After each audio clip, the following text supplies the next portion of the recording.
Severe weather can destroy a home in seconds. There's no time to think, only time to act. Have a kit so you're ready for any emergency. Develop a plan for what you and your family will do before disaster strikes, and stay informed during severe weather any way you can. It can be the difference between losing your possessions and losing your life. Just ask the owners of this house. Visit ready.gov for ways to prepare your family for emergencies.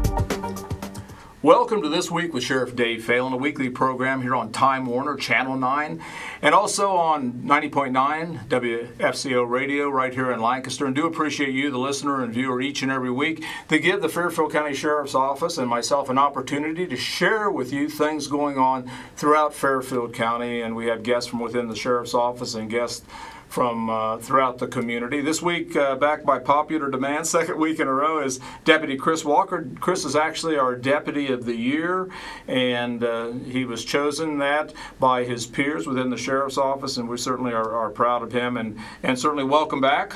Thanks, Sheriff. Thanks for having me. It's very good to see you, and we talked about a lot of things last week about your career and things going on within the Fairfield County Sheriff's Office, and for a while, when you were first hired, you worked in the jail.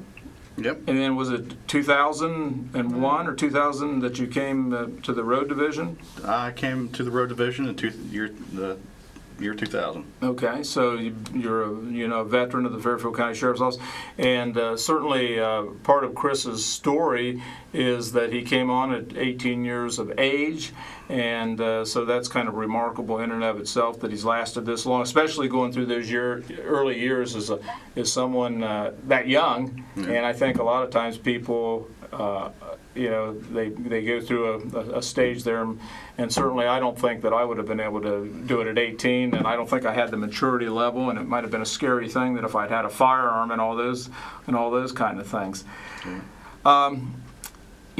We talked about a number of things last week, and what I thought we might talk a little bit about this afternoon is about some things that our residents can do to maybe help protect their home.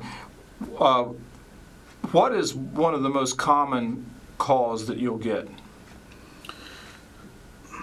Unfortunately, property loss, whether it be a theft from a home or burglary or B&E. Uh-huh. And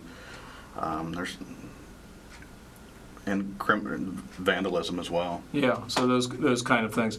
What would you advise some resident out there listening or viewing today, some things they might want to do to make their home safer or to help protect their home? I can't emphasize this enough. Security lights. Okay. Burglars and bad people hate light for some reason, but make sure your bushes are trimmed away from your windows so people, driving past can see your windows. That's a good point. And also a reputable security system. Okay. Something that, it doesn't really even have to be monitored through a security agency, just an alarm system that sounds a siren whenever there's a breach. Okay. So maybe one of your neighbors can look up and say, that's not right, and call the sheriff's office. Well, and I think a good neighbor, having those trusted neighbors kind of look out for your property is very important. Yeah. Yeah. One of the services we offer within the sheriff's office is our Vacation Watch.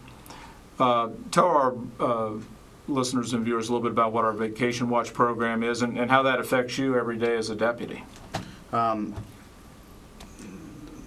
Residents will call in the sheriff's office and give their pertinent information about where they live and people that can be contacted in case there's an emergency at their home. That's then sent to me, and well, not me directly, but the sector car, and then we'll go out and we'll check those houses at least 3 times a day, trying to get out there, and that's if there's a high priority call then that we're going to be wrapped up on. Obviously, those calls are going to take precedent over the vacation check, but we try our best to get out there each and every day to check each one of those houses. And I know calls are dispatched on priorities, and maybe that might be interesting too. What are the different types of calls as far as a priority type of call? Priority call, anything that, like your priority 1 calls, anything like your robberies, your assaults, and domestic violence calls. Those are your primary calls that we run on, and it goes all the way down the gamut, all the way to priority 4. But your lockouts and your telephone harassments and stuff like that, where no one could be in danger. Now, our Community Watch group started a few years ago, and that certainly is a group of citizens that volunteer to put in a certain amount of time every week. So has that helped? Absolutely, yeah. They come out, direct traffic for us, especially on crashes, so another deputy from a different district doesn't have to get tied up directing traffic. And they'll also handle lockouts for us, so we can take another run in case. So yeah, they're a great help. Now, if someone would come home, Chris, and they would find maybe their home broken into, or maybe they've been a victim of crime, what are some things that they need to be thinking about, or some things that you will need as you process that scene? First thing I tell you is don't go inside the home. Okay. Call us first. Let us go inside. Let us check it, because not only are you doing 2 things, you're going to go inside that home and possibly find somebody there and get yourself hurt. Right. And number 2, you could unknowingly destroy evidence that we need to help to solve your crime. Okay. Yeah, those are good points. Yeah, and the main thing is don't go inside. I don't want to see anybody get hurt by surprising a burglar. Your property isn't worth your life. Right. And I think those are all good points, and certainly they're going to need serial numbers if they have those things, and all those things. And time after time after time that I handle these burglaries, people don't write down the serial numbers of their expensive items. Like your video game consoles, your TVs, anything that is a significant value. Write down those numbers, put them somewhere, in a safe deposit box or in a gun safe or something. And write down the serial numbers of your firearms. Right. I can't emphasize that enough. Those are the main things that these guys steal. Right. Okay. Good points. When we talk about or think about your 12 years with the sheriff's office, what has been some of the biggest changes that you've seen as far as when you came on today? Maybe the type of calls you go on, or has that changed much, or the type of the way we respond to things? What are some of the major changes that you've seen over the years? One thing that really sticks out is the advance in technology. When we started, we just had a radio, a map, and a set of keys, and that was it. Now we have so much equipment inside these cars, it's hard to keep track of, to be honest with you. But the institution of the mobile data terminals, with the new program that we have, a new mapping system, and all of our cars be able to be GPSed, so the dispatchers know where we're at in case we ever have to hit our man down button, so they can send help to us. And everything that's inside those cars helps us out. And even though it looks cluttered, or we may be messing around with something in there, we're got a lot of stuff going on. Now, you talk about changes in technology. A number of years ago, you came to me and you said, "Sheriff, I think we need tasers." And so you did a little research on that. So tell our folks about how tasers are used, when's appropriate times to use them, and kind of how that evolved over law enforcement. Well, I came to you. How many years ago has that been now? I'm trying to think. I think that was right into your... Early on. Like your second year in your first term. I mean, it wasn't very long after you got elected that I came to you about it. I had read a lot about on law enforcement technology sites and about how this new great tool is revolutionizing the officer use of force. Not only is it decreasing the amount of officer injuries, also the suspect injuries, and so I thought, well, why not give it a shot, see if the sheriff will go for it. So that's when I came to you and said, hey, I think this would be a great addition to our office. You know, it'll decrease the officer injuries and suspect injuries and the sheriff's office liability. And so we instituted them, and I think the use of force has gone down, and the officer injuries have gone down, and thankfully we haven't really had any suspect injuries. Yeah, we were one of the early sheriff's offices in the state of Ohio to actually have tasers. Yeah. So, and what about the folks that say, and I know you've done some research on this, that say they're dangerous and they're going to cause problems and those type of things? I've seen a bunch of studies going each way, and from actually being exposed to the taser. I've taken a taser ride. Yeah, you've been shocked with it, haven't you? Yep, and I can tell you, it didn't give me any problems. Right. I've used the taser on dogs that have attacked me, and didn't give the dogs any problems. And I've used it on one suspect, and didn't give him any problems. Yeah. So And again, it's a lot better technique than maybe having to hit someone with a nightstick or something like that, isn't it? Absolutely. A lot safer, yes. Absolutely. And like I said earlier, the risk for suspect injury is greatly reduced. Right. I've done away with even carrying a baton. So. Well, and again, that's been a great tool, and I know they've used it a number of times in the jail to take care of unruly prisoners.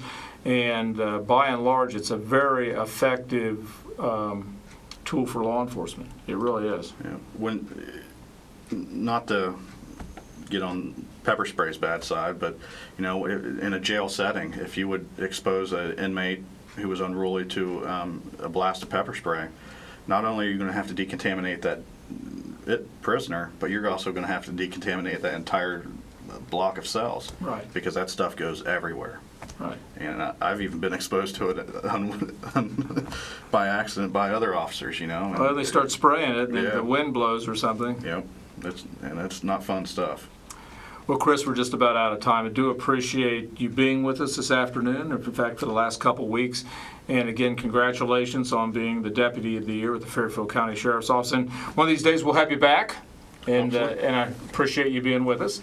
And to you, the viewers and listeners, I do appreciate your keeping track of our program, being with us each and every week, and the many kind comments I get as I go out to different locations throughout the community.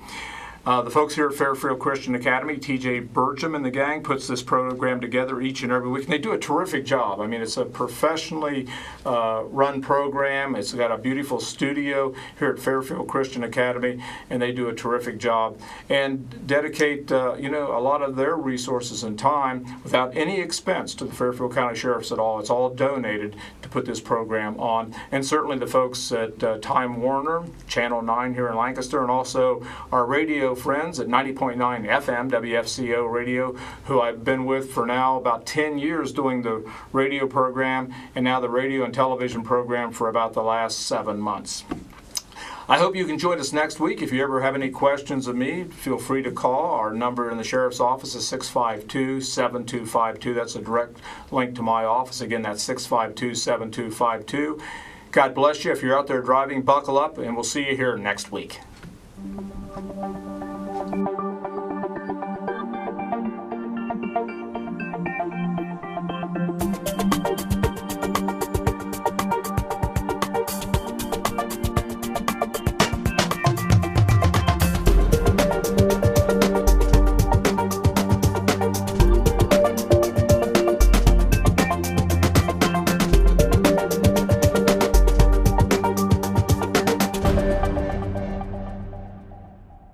We are different. Society should aspire to be more like us. Be part of the first class. Get energized. Get outside. Hold on, guys. It's gonna get bumpy. And get moving. Experience the power of physical activity.